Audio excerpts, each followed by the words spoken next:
앞에 특별히 예배에 대해서 우리가 가르침을 받았습니다만은 또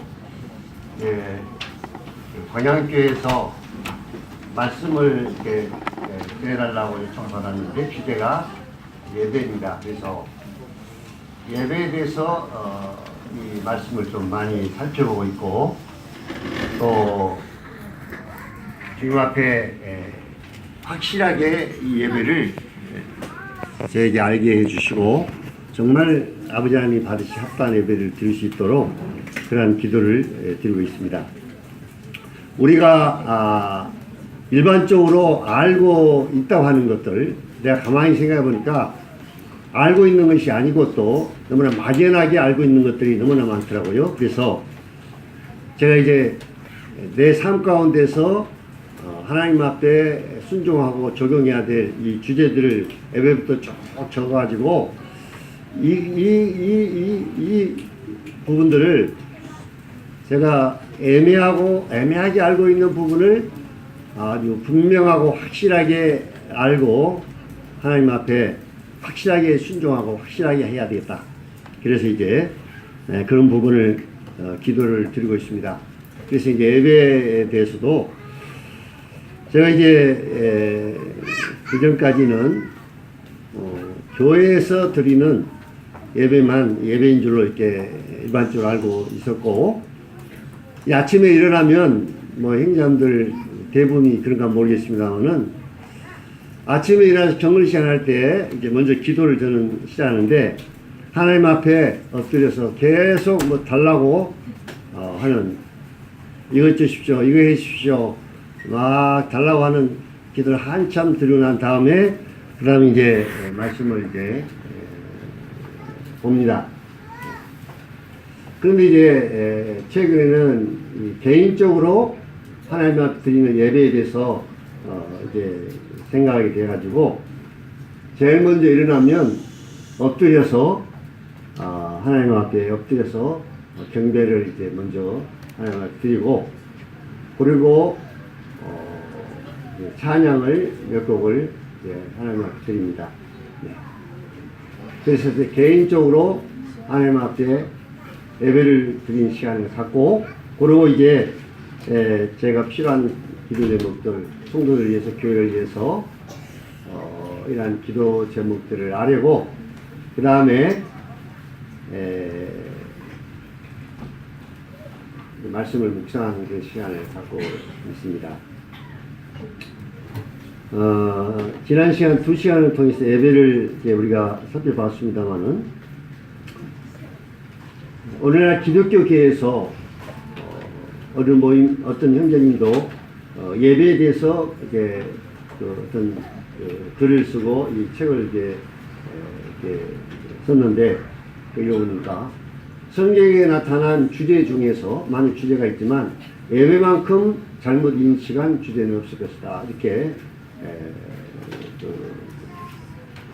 이야기를 하는 내용을 제가 읽어봤는데 오늘날 이제 기독교계에서 예배를 드린다고 하는 그 예배가 무엇이냐면 그들이 하나님 앞에 설교를 이제 예배로 생각을 하고 있습니다. 이 설교는 분명히 사람에게 무엇을 하라고 가르치거나 책망과 의로 교육하기에 또 바르게 하고 의로 교육하고 교훈을 받고 우리 사람들에게 어떻게 하라고 가르치는 것이 설교고 이 예배는 지난번에 우리가 말씀을 드린 대로 대상이 사람이 아니고 바로 전전을 하신 하나님이십니다. 네. 자, 우리 다시 한번 이제 예배에 대해서 잠깐 살펴보고 만찬에 대해서 살펴보게 하겠습니다. 계시록 4장을 보시겠습니다.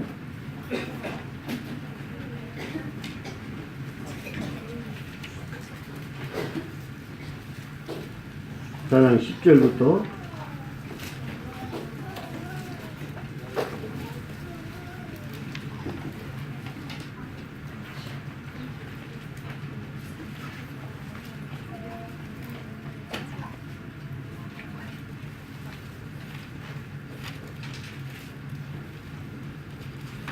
예.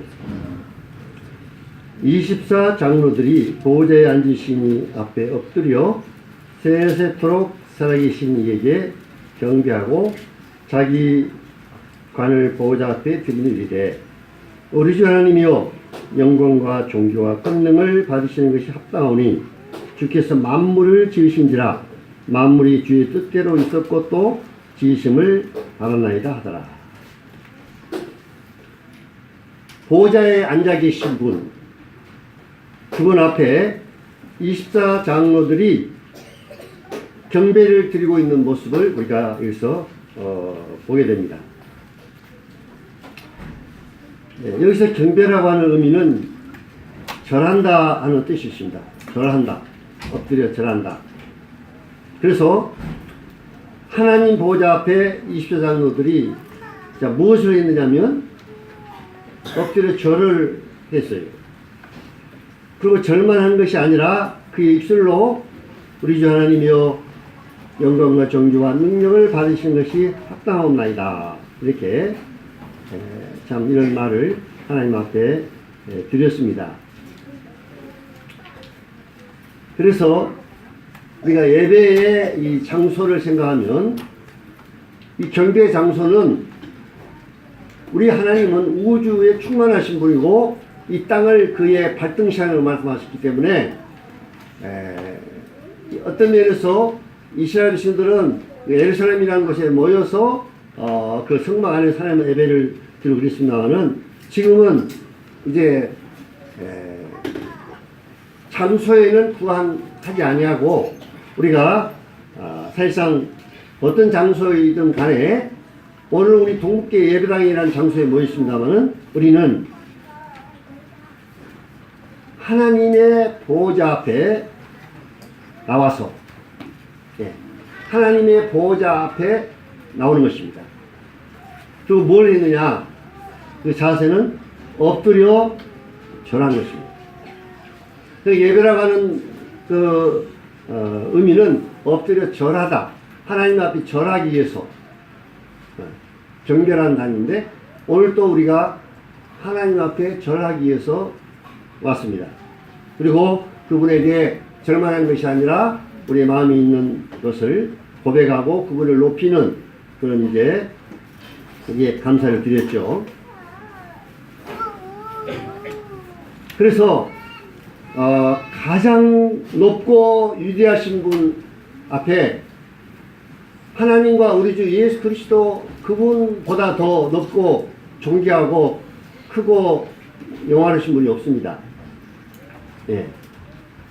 자, 우리가 형제자매들 예배 시간에 나오는 것은요, 무슨 떡과 잔을 대하는 것 이제 말씀을 드리겠습니다만, 떡과 잔은 사실상 그 자체는 예배가 아닌 것입니다. 떡을 대하고 잔을 대하는 그 자체가 예배는 아니에요. 그것을 통해서 이것을 행하여 나를 기념해 갈라. 이렇게 떡과 잔을 통해서 하나님 앞에 예배를 드리는 것이지, 떡과 잔 그 자체가 예배는 아닌 것입니다. 그리고 우리가 어떤 종교적인 어떤 형식에 참여하기 위해서 온 것도 아닙니다. 하나님, 세세토록 살아계신 하나님 존재 앞에 나오는 것입니다. 그러니까 생각해 보십시오.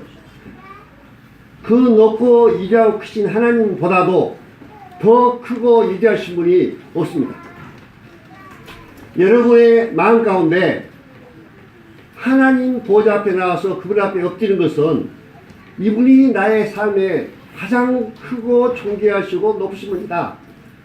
내가 세상 모든 것들을 다 내려놓고 천지를 창조하신 하나님 보좌 앞에 나와서 그분에게 엎드려 경배하기 위해서 나온 것입니다. 세상에 해야 할 일이 있고 때로는 인간적으로 만나야 할 일이 있고 뭐 많은 것들이 있습니다만은 그런 것들을 다 내려놓고 어떤 것이 크느냐? 내가 만나야 할 사람이 있다면 그 사람이 만날 사람이 주님보다 더 크느냐? 내가 해야 할 어떤 것이 있다면 그것이 주님보다 더 존귀하고 크느냐? 그런 것들을 다 내려놓고 살아계신 하나님 보호자 앞에 나오는 거예요. 제가 이제 그런 간증을 들은 적이 있습니다만은 어느 형제님이 그런 간증을 했습니다. 시골에 이제 사시는 분인데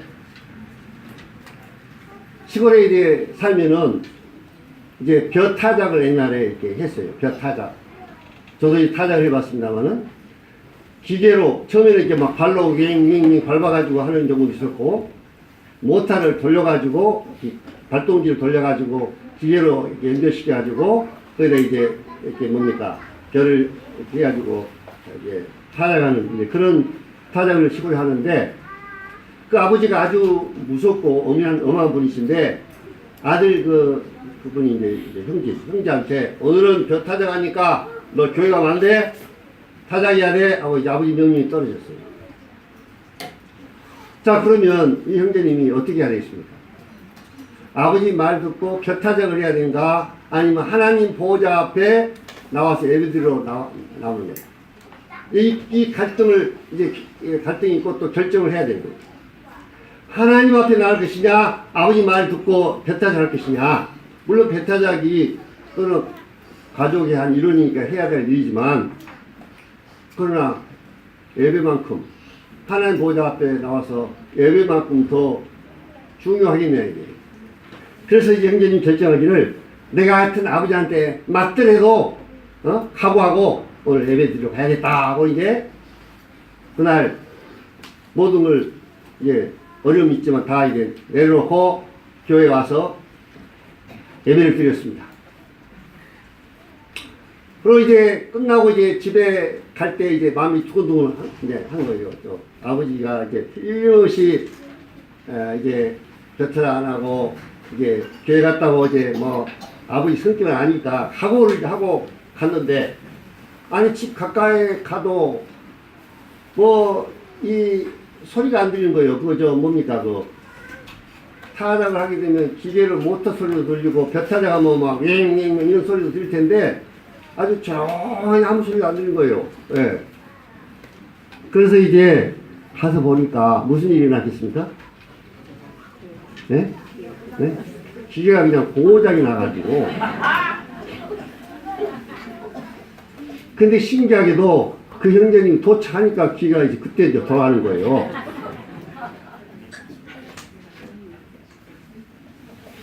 하나님은 자기를 경외하는 자들, 하나님을 경외하는 자들에게 무한 길을 예비하십니까? 피할 길을 예비하시는 거예요. 피할 길을 예비하십니다. 하나님 살아계심과 역사하심을 그 순종을 통해서 경험한 겁니다.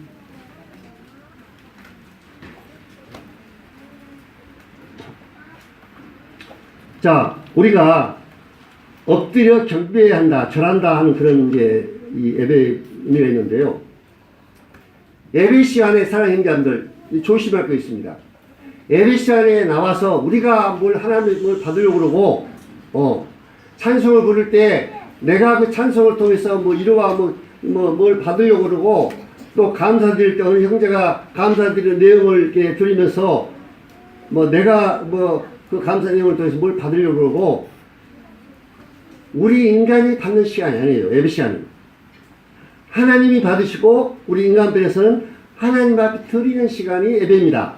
24장로들이 하나님 앞에 종교 영광을 받으시옵소서 하고 하나님 앞에 종교 영광을 돌려드렸고 하나님 그걸 받으신 겁니다. 그러니까 예배는 뭐냐면 우리가 엎드려서 감사와 종교 영광을 하나님 앞에 드리는 시간입니다. 우리 인간이 뭘 받는 시간이 아니에요.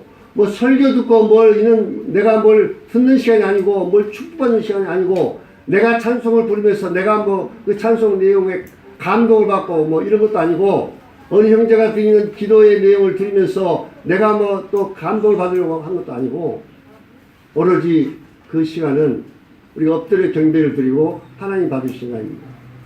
저는요 그래서 어느 형제님이 감사드립시다 하면 그전에는 우리가 이 의자에서 이렇게 예배 안 드렸고 이렇게 방바닥이나 방석 놓고 예배를 드렸어요. 그러니까 어떤 면에서 의자가 조금 예배 드리는 자세에 있어서는 좀 그런 것 같습니다. 예. 엎드려야 되는데 이 의자에 그냥 나만 또 땅바닥에 엎드릴 수도 없고 그래가지고 엎드려서 이제 하나님 앞 절을 하는 거예요. 감사드립시다 하면 딱 엎드려 이제 그날 그 시간 전하는 겁니다. 그러면 어느 형제님이 이제 감사 내용을 드리잖아요. 그것은 그전에는 제가 또 형제가 좀 감사 내용이 좀 못맞다 하면 마음에서 좀 못맞다는 마음도 있었고 판단하는 마음도 있었는데 이걸 깨닫고 나부터는 저 형제가 하나님 앞에 드는 것이고 하나님 받으시기 때문에 나는 저 형제 감사해서 갖다부터 할 자유도 없고 할 필요도 없는 것 같아요. 그러니까 형제가 어떤 감사를 드리든 간에 하나님 앞에 드는 것이니까 나는 그냥 다 엎드려서 이렇게 이제 절하다가 감사가 딱 끝나면 그 감사 내용이 하나님 앞에 합당한 감사를 드리면 아멘으로 이제 화답하는 겁니다. 중간중간 우리 모임에는 우리 동교회는 이 아멘이 조금 빈약한 것 같습니다. 아멘. 합당 감사 드릴 때 중간에서도 아멘, 아멘하고 제가 저 궁궐을 갔더니요 거의 사회 선생님은 목소리가 큰 데다가 혼자 그냥 아멘 하고 그냥 감사드리면 그냥 다 혼자 목소리가 너무 아멘 혹시 가보셨습니까? 형님들? 네? 목소리가 그냥 유난히 크고 그냥 이렇게 아멘을 막 큰 소리 해요. 네. 그래서 앞으로 우리가 이 아멘 할 때 큰 소리로 아멘. 또 중간중간 형제가 합당한 감사 드릴 때 중간중간이라도 정말 그렇습니다 하고 아멘이라는 것은 정말 그렇습니다. 내 마음이 참 동의합니다. 뭐 그런 뜻이잖아요. 예. 그러니까 아멘을 드리는 것이 참 필요합니다. 예. 누가 하겠습니까?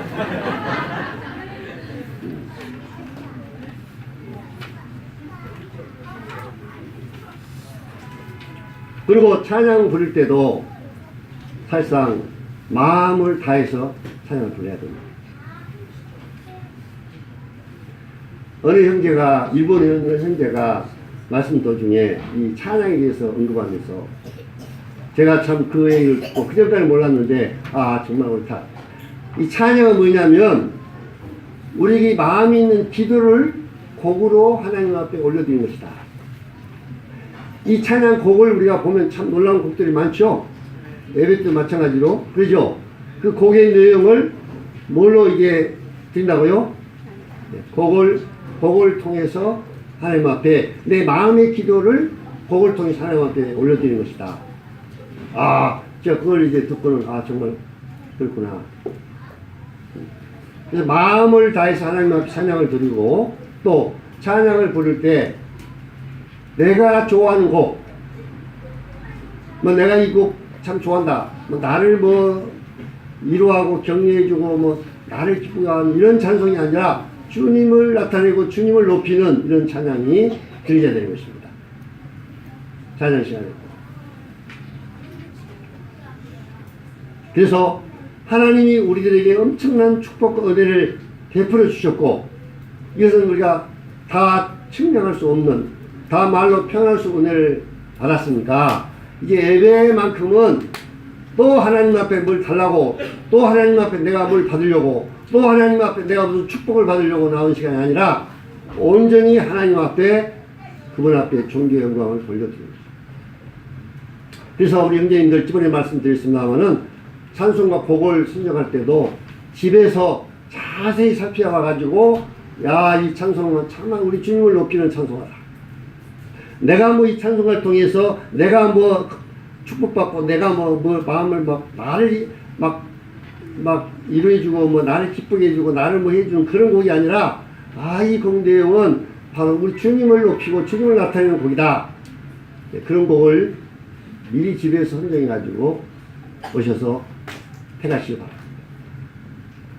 그리고 찬송을 택할 때 지난번에 말씀드렸습니다만 집에서 잘 살펴가지고 와서 찬송을 이제 택하시고 또 하나는 예배 시간에 어떤 경우는 집에서 찬송가 택해가지고 미리 준비하지 않아가지고 다른 형제자매들은 찬송가 부르는데 그때 찬송가를 막 혼자 이렇게 기저귀면서 택하고 있어요.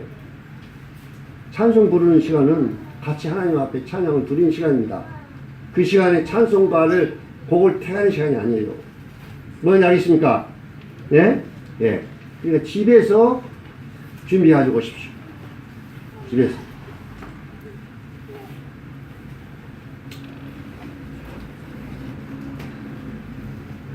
열 명의 문둥병자들이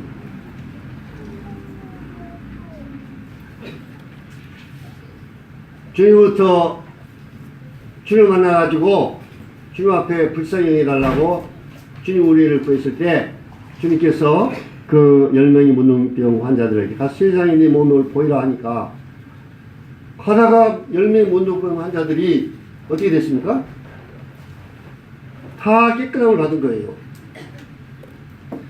저와 여러분은 문둥병을 걸려보지 않았기 때문에 문둥병에서 깨끗함을 받았다는 것이 얼마나 그 개인에게 놀라운 일인가는 우리가 실감을 할 수가 없습니다. 문둥병은 저주받은 병이고 이스라엘 백성들이 말씀에 하면 형제가 아니고 자식이고 부모고 다 떠나서 마을에도 들어올 수 없고 저 멀리 떠나가지고 문둥병 있는 사람들끼리 아마 그들끼리 모여서 살아야 돼요. 마을에 들어오면 사람들이 돌 가지고 문둥병이 나타나면 막 돌을 던져가 쫓아내기 때문에 뭡니까? 마을에 들어갈 수 없어요. 비참한 인생들입니다. 그런데 이제 주님 만나서 가다가 문둥병이 깨끗 나가지고 보니까 자 그래서 10명이 있었는데 이 놀라운 일을 내가 누구한테 가서 알려야 되냐? 예, 아마 그런 생각을 했을 때, 그 중에 사마리아 사람 한 사람이 자기가 난 것을 보고 하나님께 영광을 돌리면서 예수 그리스도 앞에 와가지고 그 발 앞에 엎드려서 뭘 했다고 그랬습니까? 살아있다. 감사합니다. 그래서 주님이 그 9은 다 어디 있느냐? 10사람이 다 깨달을 받지 않았느냐? 9은 다 어디 있느냐? 아마 9사람은 자기들이 이제 생각하는 대로, 야, 내가 이렇게 우리 가족한테 가서 알려야 되겠다. 뭐, 내 처한테 알려야 되겠다. 내 부모한테 가서 알려야 되겠다 하고 아마 사람들을 먼저 생각을 했을 겁니다. 그 엄청난 사실을 누구한테 가서 알려야 할 것이냐. 9명은 다 갔습니다. 9명은 그것을 낫게 해주신 예수 그리스도한테 오지 않냐고, 감사드리지 않냐고 떠났습니다. 한 사람, 사마리아인 한 사람. 그분만이 주님 앞에 돌아와서 엎드려 감사했을 때 주님이 그 감사를 받고 뭐라 하는 줄 아십니까? 하나님 앞에 영광을 돌리러 왔다. 그렇게 표현했어요. 이 이방인에는 하나님에게 영광을 돌리러 온 자가 없느냐?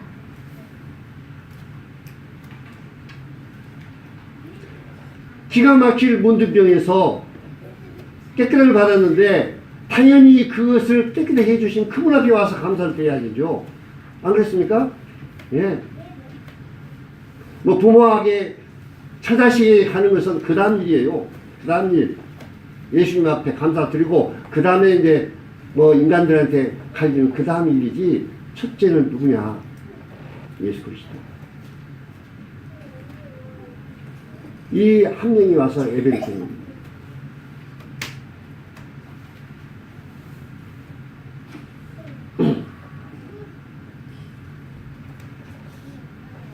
신령과 진정으로 예배드리는 자를 하나님이 찾으신다. 피조물이 우리 인간들로부터 하나님은 경배와 찬양을 정말 받으시기를 하나님은 원하시는 겁니다. 수많은 인간들이 수많은 우상, 수많은 신들을 만들어 놓고 거기다 경배하고 절하고 있지만 참되신 하나님, 우주 만물을 창조하신 그 창조되신 하나님 보좌 앞에 와서 피조물이 합당한 경배를 드리는 것이 피조물로서 당연한 겁니다. 당연한 거예요. 그래서 예배를, 형님들, 예배를 쉽게 가볍게 여기지 마시기 바랍니다. 우리 고린도서 11장을 보시겠습니다.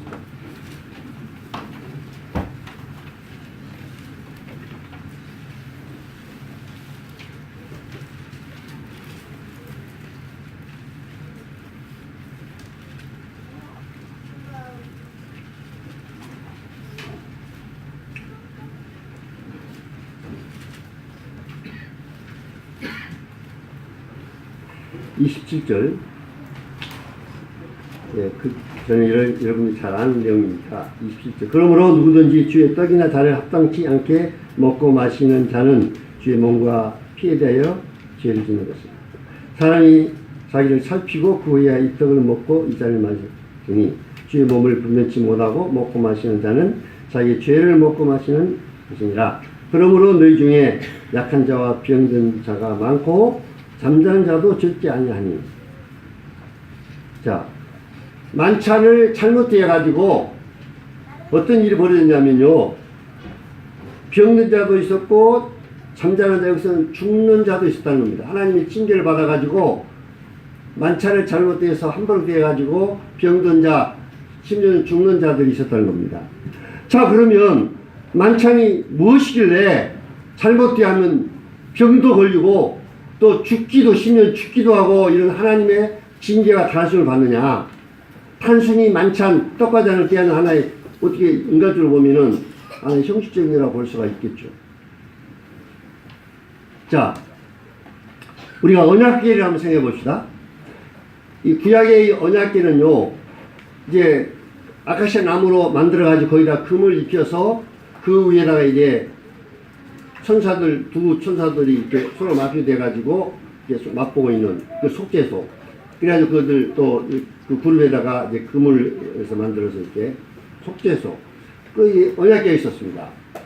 그런데 이 언약궤는 단순히 그냥 어떤 무예를 본다면 나무로 만들어서 금으로 입힌 하나의 그냥 언약궤예요. 그런데 중요한 것은 거기에 하나님이 거기에 함께 하셨다는 겁니다. 이게 중요한 거예요. 그 언약궤에 하나님이 함께 하셨다는 거예요. 그래가지고 제사장들이 언약궤를 메고 요단물을 강물을 밟으니까 어떻게 됐습니까? 하나님이 역사하심으로 요단강이 갈라졌습니다. 이스라엘 백성들이 여리고성을 침략할 때 그 언약궤를 앞세우고 하루에 6번씩 6일 동안 6바퀴를 돌고 7째 날에는 7바퀴를 돌아가지고 소리를 지르니까 어떻게 했습니까? 그 여리고성이 무너지는 하나님 놀라운 역사를 봤습니다. 엘리 제사장 시대 때 엘리와 이 제사장들이 죄 가운데 있었어요. 홈리와 브리아스 이들이 죄 가운데 있었습니다. 그래가지고 어떻게 했습니까? 블레셋과 전쟁해가지고 그 언약궤를 어떻게 했어요? 빼앗겼어요. 이제. 언약궤를 빼앗긴 겁니다. 예. 그랬을 때 그 며느리 비나스가 죽임을 당하고 그 아내가 하나님의 기회를 빼앗으심으로 영광이 이스라엘에서 떠났다. 영광이 이스라엘에 떠났다. 그렇게 얘기했습니다. 그래가지고 블레셋 사람들이 그 언약궤를 빼앗아가지고 자기들의 그 우상 타곤 신당 앞에 두었더니 어떤 일이 일어났습니까? 아무 일도 일어나지 않았습니까? 무슨 일이 일어났죠? 네? 기억나십니까? 다곤 우상 앞에다가 언약궤를 딱 갖다 놓으니까 그 우상이 넙죽 그냥 거기 단 앞에 언약궤 앞에 넙죽 엎드려져 있는 거예요. 그래서 이제 다시 이제 그 제사장들이 그 이방신에 있는 제사장들이 다시 그 다운 우상을 또 이렇게 또 세워놨어요. 그 뒤날아서 보니까 또 무슨 일이 났습니까? 다운 우상의 머리가 그냥 부러지고 두 손목이 끊어지고 몸뚱이가 남아있는 거예요. 네.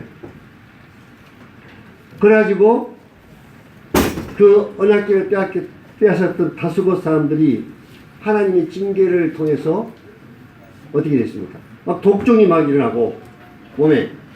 그래서 이제 온 그 블레셋 사람들이 너무너무 고통을 당한 거예요. 이 언약궤를 뺏어가지고 왔을 때. 그리고 이제 베세메스 사람들은 언약궤를 함부로 들여다보다가 어떤 일을 당했습니까? 70사람이 죽임을 당했어요. 여러분 잘 아시는 우사 아시죠? 우사. 다윗이 이제 언약궤를 이제 들어오려고 하다가 언약궤를 메고 와야 되는데, 제사장들이 메고 와야 되는데, 수레다 실어가지고, 이렇게 오다가, 막, 이제, 막, 그 실은 그 수가 막 이렇게 뛰니까 우사가 어떻게 했습니까? 그 넘어질까 봐서 그 뭡니까? 그 언약궤를 이렇게 손으로 만지니까 어떤 일이 벌어졌습니까? 어떤 일이 벌어졌죠? 우사가 어떻게 했어요? 거기서 죽고 말았어요. 즉사했습니다. 언약궤는 아무나 함부로 만질 수 없는. 왜 언약궤를 만지면 또 언약궤를 통해서 블레셋 사람들이 고통을 당하고, 언약궤를 메어갔을 때 왜 요단강이 갈라지고 이런 일이 있는 거예요. 단순히 나무로 만들어가지고 거기다 금을 입힌 하나의 언약궤였는데 왜 그런 일이 일어나느냐? 하나님의 함께 하심과 역사하심이 있었기 때문에 그렇다. 만찬도 마찬가지로 우리가 형제님들 일요일 날마다 만찬을 대하고 떡과자를 대하는 것이 어떤 면에서 상당히 우리가 볼 때는 형식적이고 또 하나의 형식적인 거라고 생각할 수 있습니다만은 그 만찬을 함부로 대하고 병든 사람도 있었고 하나님 징계를 받아서 심지어 죽는 사람도 있었다는 겁니다. 그러니까 너희가 떡을 댈 때 너희 자신을 살피고 함부로 떡과자를 대지 않는다. 너희 자신을 살펴보고.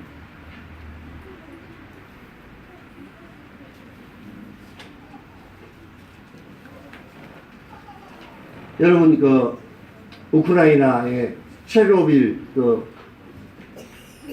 원자력 발전소가 폭발된 사건 아시죠?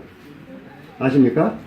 네. 1986년 4월 26일 날 폭발해가지고 엄청난 많은 사람들이 죽었고 엄청난 많은 사람들이 그 방사능 유출로 인해서 수십만 명이 죽었습니다. 그 식물들이 방사능에 의해서 그 폐가 됐습니다. 약 2600km의 그 반경에 사람들이 살 수도 없고 식물들도 그 방사능 유출에 의해서 피해를 봤습니다. 왜 이 체르노빌 원자로가 폭발했는지 아십니까? 이것은 숨겨진 사실입니다. 숨겨진 사실. 세상 사람들이 알고는 숨겨진 사실입니다.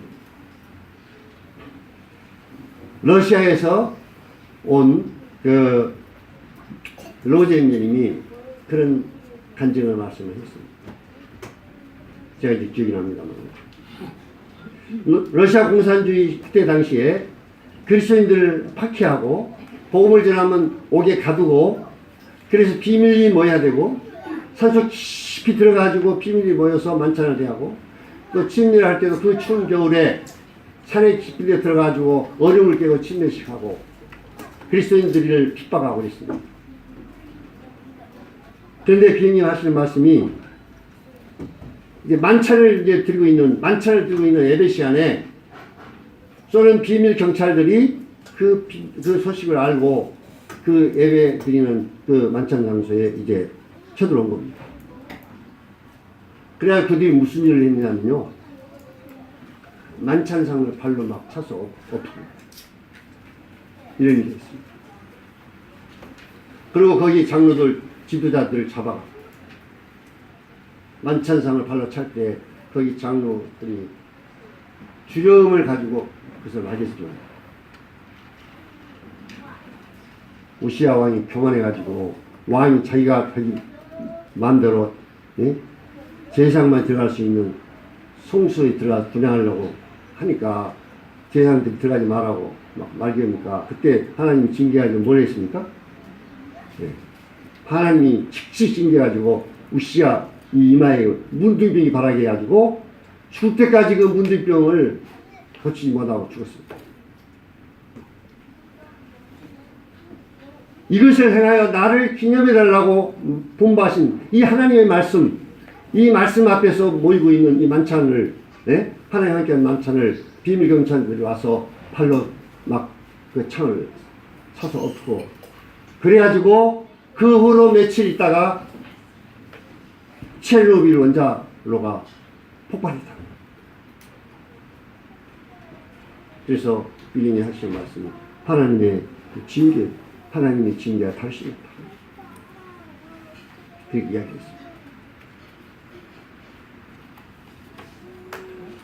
하나님 언약궤를 함부로 사람이 만들어서 죽임을 당하고 만찬을 잘못 떼가지고 죽는 자도 있었고 병자도 있었고, 예, 우리가 매주마다 떡과 잔을 대하는 이 만찬, 이 예배가 만찬이 그냥 형식에 불과한 것이냐? 아니라는 것입니다. 형식에 불과한 거라면, 그걸로 끝난 거라면 완전히 잘못되고 뭐 제지범하고 마음대로 떼고 그래도 아무 일이 일어나지 않아야 되죠. 언약궤가 뭐 전혀 상관없는 박스에 불과하는 나무로 만든 그 금으로 입힌 그것에 불과하다면 왜 그걸 만지면 죽습니까? 왜 그레 사람들이 그것 때문에 독종이 말하고 그 어려움을 당합니까? 왜 하나님이 징계와 달심을 받았습니다.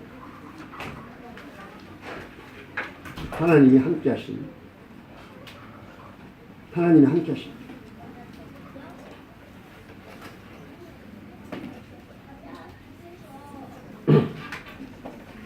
이 만찬은 인간이 만든 어떤 제도나 형식이 아닙니다. 뭐 우리 동국교회에서 아니면 교회에서 이런 식을 행하자 그러고 만들어 놓은 이런 어떤 예식이 아니에요. 이 만찬은 분명히 주님이 이것을 제정하셨습니다. 처음에 마지막 유월절을 제자들과 함께 이제 보내시면서 내가 이 마지막 유월절을 먹기를 원하오나이다. 이스라엘 명절인 유월절이 끝난 다음에 마지막으로 그 유월절 제하고 대하신 다음에 새해 시기 이제 그런 모든 구약의 절교 이런 것들은 다 이제 끝나고 새해 시기 만찬을 제정하신 겁니다. 예. 제자들에게 떡과 잔을 나눠주면서 이것을 행하여 나를 기념해 달라. 주님이 직접 제정하신 거예요. 이것을 행하여 나를 기념해 달라고 말씀하셨고, 사도 바울이 우리가 거의 매주마다 고린도전서 11장을 읽었을 때 내가 죽게 받은 것은 이렇게 말씀했는데, 사도 바울은 그때 당시에 첫 만찬을 제정할 때 사도 중에 포함된 자가 아니었습니다. 다메섹 도상에서 그리스도를 핍박하기 위해서 다니다가 직접 예수님 그를 만나고 해서 거기서 이제 사도 바울이 구원을 받고 이 만찬에 대해서 다시 하나님부터 계시를 통해서 다시 받게 한 겁니다.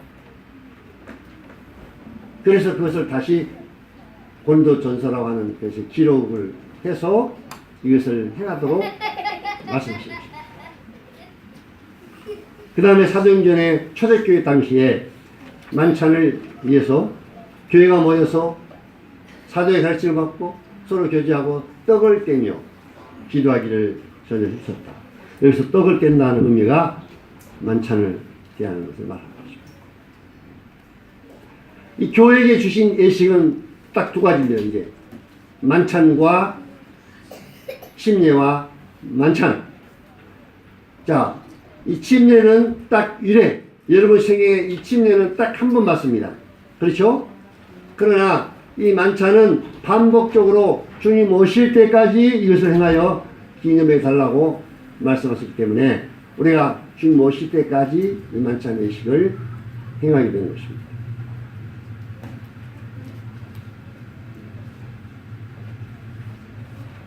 자, 만찬의 핵심은 뭐냐? 이것을 행하여 나를 기념해 달라고 하는 이겁니다. 만찬의 핵심은 떡과 잔을 대하는 그 자체가 아니라 떡과 잔을 통해서 주님을 기억하는 것입니다. 그 시간에 주님을 기억하고 주님을 높이는 시간입니다.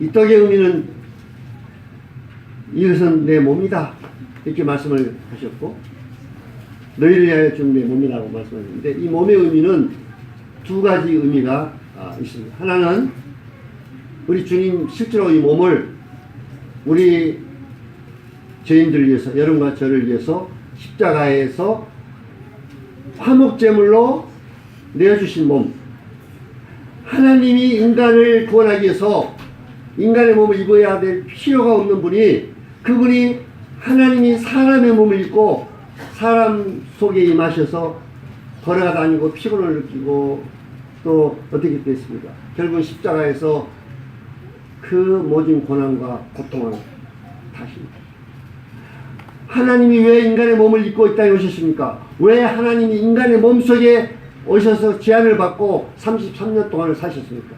이거 엄청난 일이에요, 여기서. 네. 그래서 그 몸을 우리를 위해서, 우리 죄를 위해서 화목제물로 내어주신 우리 고린도서 10장을 보십시오. 또 다른 의미는 고린도서 10장 16절 17절.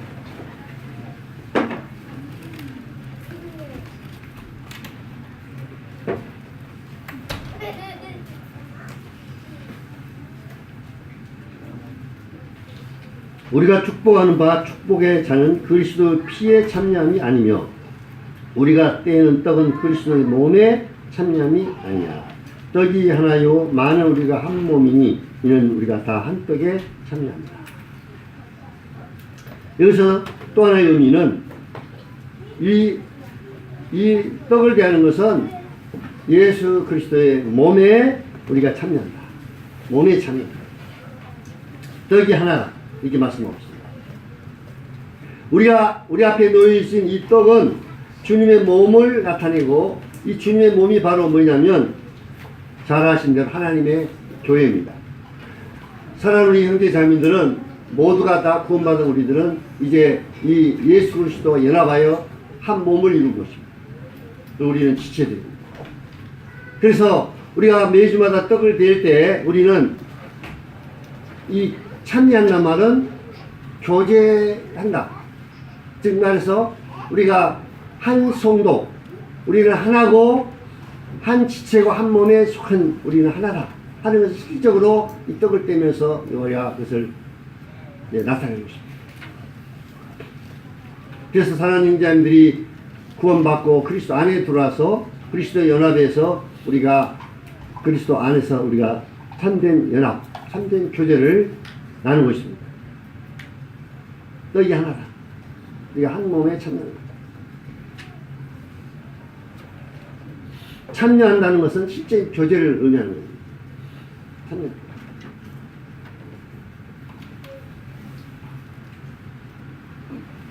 그리고 이 잔은 내 피로 세운 새 언약이니 새 언약이라고 말씀하셨습니다. 그 우리가 에리시안의 보혈에 대해서 이제 찬송을 펴고 부르는 경우가 있습니다만 피 흘림이 없은즉 삶이 없는. 옛날 구약시대 때 이 제사함은 짐승의 피를 통해서 제사함을 받았습니다. 근데 이제 그런 언약이 아니라 새 언약은 예수 그리스도의 보혈로 말미암아 흘리신 보혈로 말미암아 제사함을 받는. 그래서 우리는 잔에 대함으로 그리스도의 피에 참여한다. 우리가 예수 그리스도의 보혈로 영원한 속죄함을 받고 우리는 이미 이제 예수님의 보혈을 통해서 속죄함을 받았습니다. 그렇기 때문에 떡을 대하고 잔을 대할 때 우리는 축복의 잔이라고 말씀하셨고 이 피에 참여한다. 주님의 보혈로 영원한 속죄를 함을 받았습니다.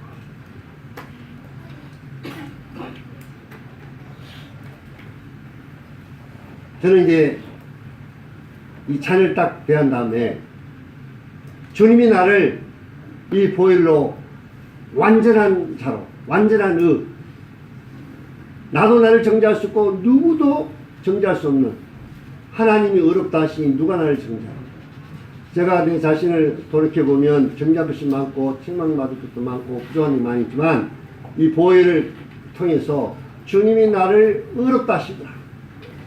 예, 그래서 아주 담대하게 이제 이 잔을 마시고 또 다시 새롭게 주님을 바라보고 나도 나를 정죄할 수 없고 또 성도들도 주님 나를 의롭다 하시고 정죄할 수 없는 것처럼 내가 다른 성도들을 판단하는 정죄할 수 없구나.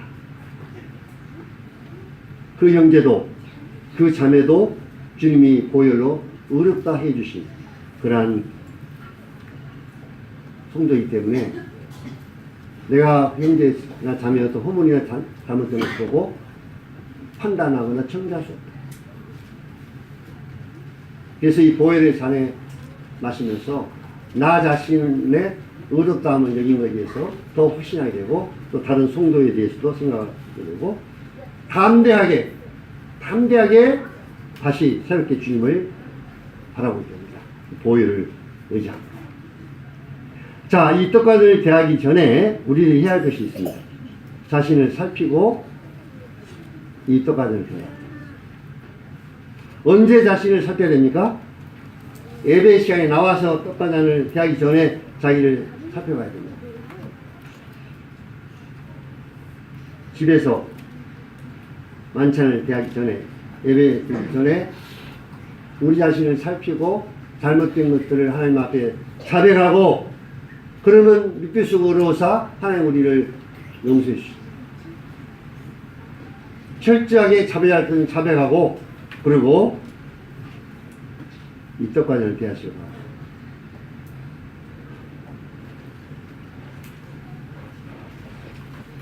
저희들이 예배 시간에 좀 더 원하는 것은요, 이제 막 구원받은 형제라 할지라도, 우리 형제들이 왕같은 제사장의 책임과 임무를 좀 잘 할 수 있기를 바랍니다. 우리가 왕같은 제사장의 직분을 받은 것은 그냥 특권만이 아니라 책임도 있습니다. 책임. 하나님 앞에 합당한 예배를 드려야 할 책임이 있습니다. 그래서 일주일 동안 자기 자신을 하나님 앞에 늘 거룩한 삶을 살도록 말씀과 기도로 주님과 늘 교제하는 시간, 말씀을 묵상하고 예배를 위해서 일주일 동안 내내 준비하십시오. 찬송을 준비하시고 또 말씀을 읽다가 필요한 말씀을 또 준비하시고 하나님 앞에 입술을 열어 담대하게 하나님 앞에 감사 영광을 돌리시기 바랍니다. 왜 나 자신을 바라보느냐? 성경이 누구를 바라보라 했습니까? 너 자신을 바라보라. 믿음이지요 온전케 하시는 주님을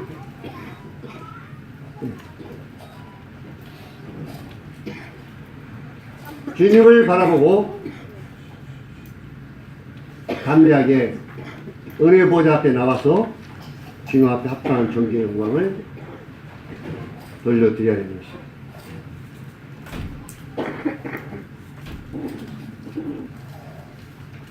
떡과 잔에 참여할 수 없는 성도들이 있는데 성경에 보면 그런 자들은 교회정의 징계를 받은 자, 교회제 출교를 당한 징계받은 자는 떡과 잔에 참여할 수가 없습니다. 그리고 다른 지역교회에서 온 성도들은 청거서나 장로들의 소개를 통해서 신분을 확인하고 떡과 잔에 참여할 수가 있습니다. 그래서 우리가 청것을 또 받게 되고, 제가 제 딸에게 있는 캐나다에 가면 그 모임에서 반드시 갈 때마다 청것을 이렇게 동국교회에서 청것을 제출합니다. 그러면 예배 이제 떡관을 대하기 전에 그것을 어느 형제가 읽어줍니다. 이 형제도 동국교회에서 이렇게 주님 섬기고 있는 형제.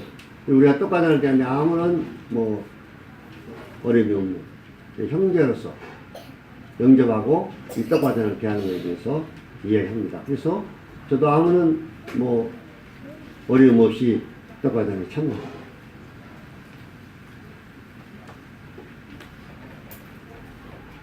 다른 지역교회 갈 때는 청것을 가지고 가서 신분을 확인하고 그리고 떡과전을 대하는 것이 필요합니다.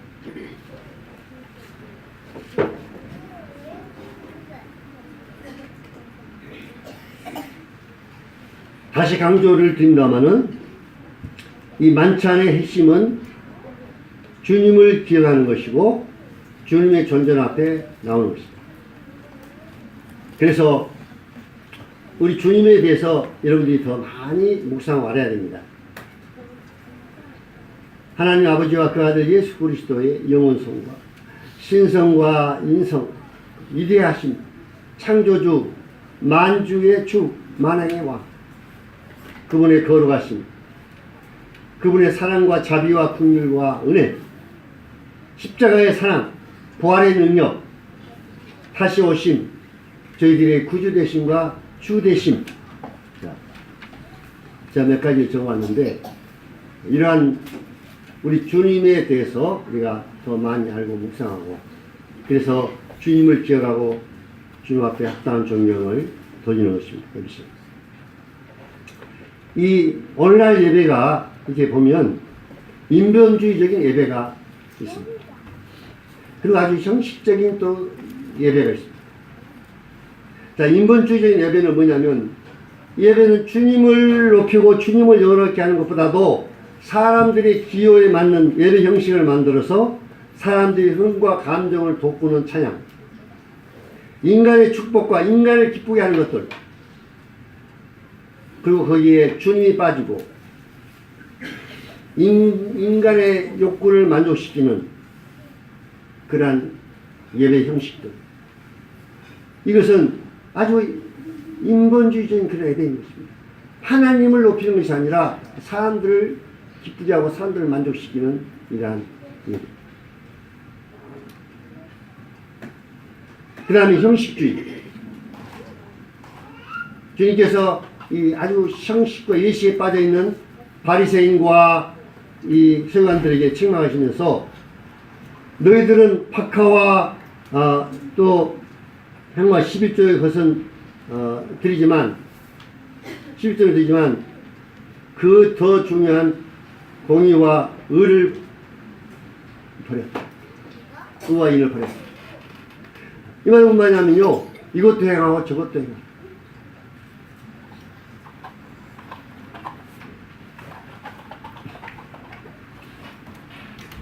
형식이 왜 중요하냐면요, 형식이 내용이 있기 때문에 중요한 것입니다. 내용이 없는 형식은 아무 가치가 없어요. 자, 사과 박스가 있습니다.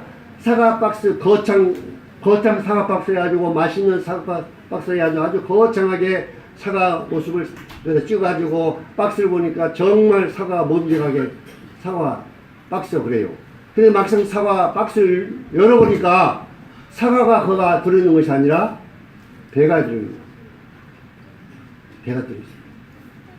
자, 그러면 이 사과 박스는 어떻게 된 겁니까? 예? 사과 박스가 그렇게 사과에 대해서 거창하게 잘 설명했다면 반드시 그 박스를 열어보면 사과가 들어있어야 되는 거예요. 자, 형식이 왜 중요하느냐? 형식 속에 내용이 있기 때문에 중요한 것입니다. 내용을 위해서 형식이 필요한 겁니다. 우리 자매님들의 너울, 근데 나중에 너울에 대해서 이제 우리가 공부하겠습니다. 왜 너울을 쓰느냐? 이 형식적인 이 너울을 왜 쓰느냐? 너울을 써야 하는 영적인 의미 때문에 형식이라는 너울을 쓰는 겁니다. 왜 침례를 받느냐? 물속에 들어갔다 나오냐? 침례라는 놀라운 영적인 의미가 그 속에 들어있어서 그 형식을 취하는 겁니다. 왜 떡과자를 매주마다 하나의 보이는 형식 같은데 이것을 매주마다 대하느냐? 떡과 잔의 중요한 영적인 의미가 그 속에 들어있기 때문에 우리가 그 형식을 취하는 것입니다. 그런데 내용은 없고 형식만 있다고 하는, 이게 형식주의에 빠질 겁니다.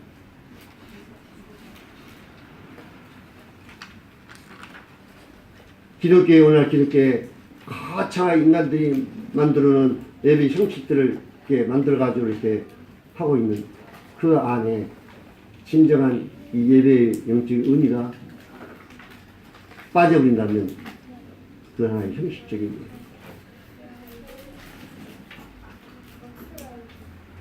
그 예배는 주님의 임재하심이 충만한 가운데 성령님께서 온전히 예배를 주관하는, 인도하고 감동시키는 예배가 되는 것입니다. 자, 그렇기 때문에 우리가 교회적으로 기도할 때도 예배에 대해서 기도하고, 저도 거의 매일마다 또 예배드리러 나오기 전에 주님 앞에 우리 해중에 주님이 함께 하시는, 주님이 임재하심이 충만히 나타나는 게 정말 중요한 거예요. 이 예배 시간에는 어느 뭐 순서가 있는 것도 아니고 어느 예배를 인도하는 인도자가 있는 것도 아니고 누가 막 순서를 정해가지고 형제 기도해라, 뭐 찬송가 맺고 뭐 탱해라, 뭐 다음에 기도를 누구 해라 이렇게 정해져가지고 이 예배를 진행시키는 것이 아니라 예배 딱 시작하면 누가 감사를 드릴지, 어떤 찬송을 택할지, 언제 예배가 끝날지 아무도 모릅니다. 그렇기 때문에 온전히 성령님께서 예배를 주관하고 인도하시고 또 성령님의 감동하심으로 합당한 감사를 드리고 합당한 찬양을 하나님께 드려서 성령님께서 온전히 주관하고 인도하시고 성도 마음을 감동시키는 그러한 예배를 드립니다.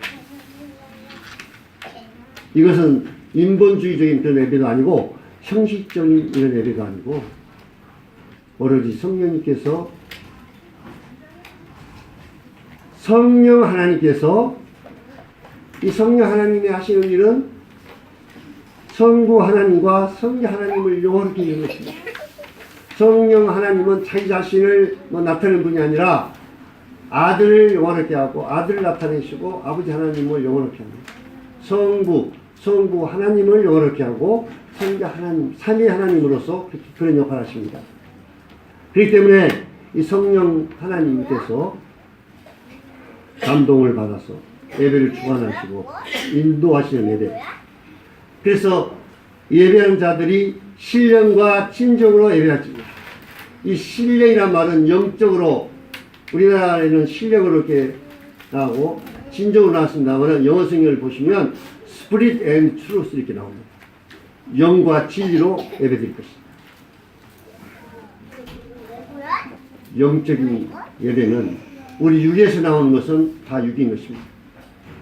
그래서 성령님께서 예배를 주관하시고 성령님께서 감동시켜서 하나님께 감사드리는 예배. 예. 성령님께서 온전히 예배를 처음부터 끝까지 주관하십니다. 그래서 우리가 예배를 위해서 정말 기도를 많이 해야 됩니다. 예배를 위해서 기도를 많이 해야 됩니다.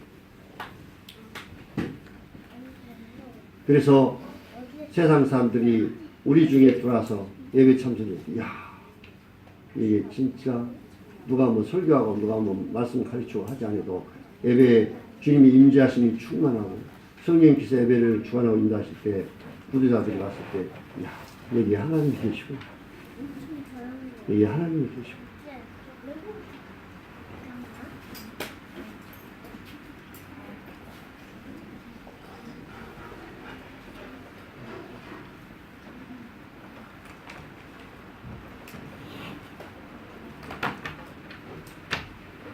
저도 이제 아직도 많이 부족하면 우리 주님을 더 깊이 알고 더 우리 주님을 더 알아감으로 우리 주님이 높임을 받을 만큼 자 우리 동국교회 수준이요 예를 들어서 예배 수준이 뭐 하나님만이 아시겠죠. 그러나 하나님은 우리 예배 수준을 뭐 책망하고 판단하는 것이 아니라 그대로 다 받으시는데 우리 동국교회 예배 수준이 더 높은 수준으로 올라가서 정말 하나님이 합당히 받으시는 예배. 그런 예배가 동국교회에서 참으로 드리기를 바랍니다. 그러기 위해서는 우리 형제자매들이 주님을 더 깊이 알고 묵상하고 우리 주님을 더 알아야만이 그런 예배를 드릴 수가 있습니다. 주님을 아는 것이 참을 줄. 말씀을 통해서 우리 주님을 더 많이 묵상하고 아시고 주님을 안 만큼 우리는 그분에게 그만큼 예배를 드리게 될 것입니다. 이상으로 마치겠습니다.